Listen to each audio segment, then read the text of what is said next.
जय शिव शंकर भोलेनाथ की।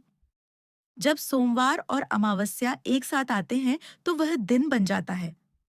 सोमवती अमावस्या एक ऐसा दुर्लभ और पुण्यदायक योग जिसमें व्रत, सेवा और पीपल की परिक्रमा से जीवन की समस्त बाधाएं दूर हो जाती हैं।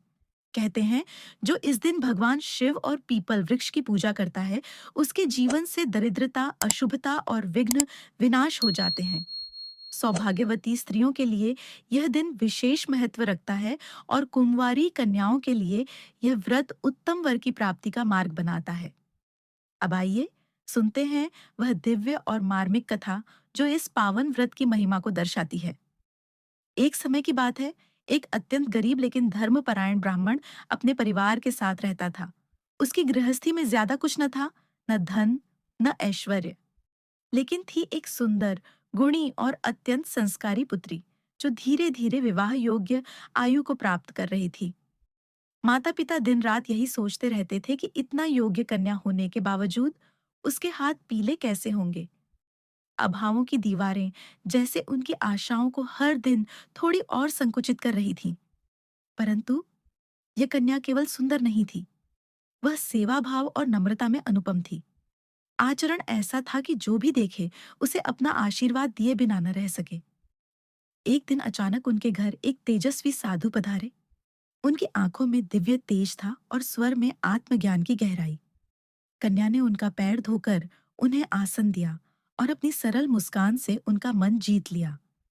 साधु ने कन्या को ध्यान से देखा, फिर बोले, बेटी, तुम निस्संदेह पुण्यात्मा हो, परंतु तुम्हारी हथेलियों में विवाह योग नहीं दिख रहा।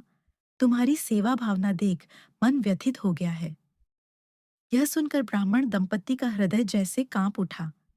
उन्होंने कांपती आवाज में साधु से उपाय पूछा। महाराज, क्या कोई उपाय नहीं जिससे हमारी बेटी का वैधव्य टल जाए और उसका गृहस्थ जीवन पूर्ण हो सके? साधु ने कुछ पल ध्यान मग्न होकर कहा, कुछ दूर एक गांव में सोना नाम की धोबिन रहती है। वह अत्यंत पतिव्रता, शुद्ध आचरण और सेवा भावना से परिपूर्ण स्त्री है। यदि यह कन्या उसकी सेवा करे और वह महिला अपने सुहाग का सिंदूर इसकी मांग में लगाए, तभी इसका विवाह सफल और सौभाग्यशाली होगा। ब्राह्मण दंपत्ति ने साधु का आभार जताया और अगली भोर ही कन्या उस गांव की ओर चल पड़ी। जैसे ही सूरज की पहली किरणें धरती पर पड़ी, वह चुपचाप सोना धोबिन के आंगन में पहुंच गई। वहां उसने बिना बताए साफ सफाई की, चूल्हा जलाया, पानी भरा, घर को सजाकर वापस लौट आई। यह क्रम कई दिनों तक चलता रहा। एक दिन सोना धोबिन ने अपनी बहू से पूछा, तू कब उठकर घर का सारा काम कर लेती है? मैं तो सोचती थी तू आलसी है। बहू हैरान होकर बोली, मैंने भी यही सोचा माँ जी कि आप ही कर लेती हैं। मैं तो देर से उठती हूँ।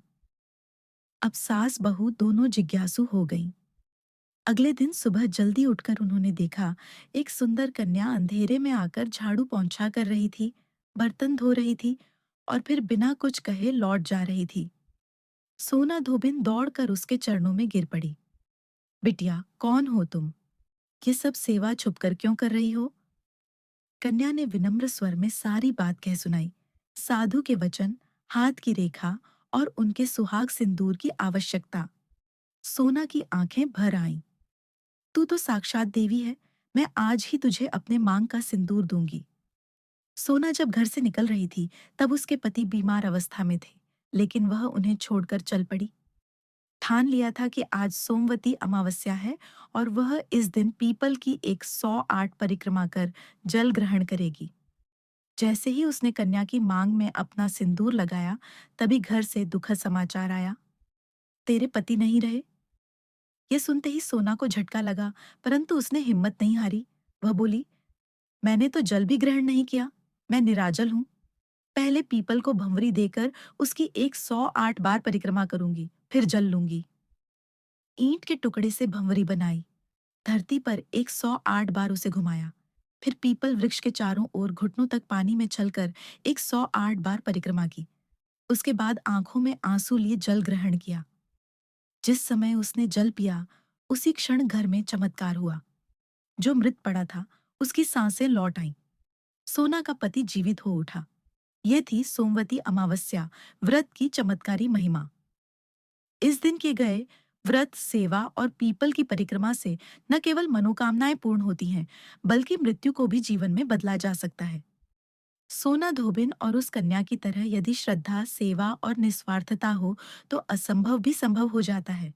तो प्रिय भक्तों, इस पावन दिन को व्यर्थ न जाने दें।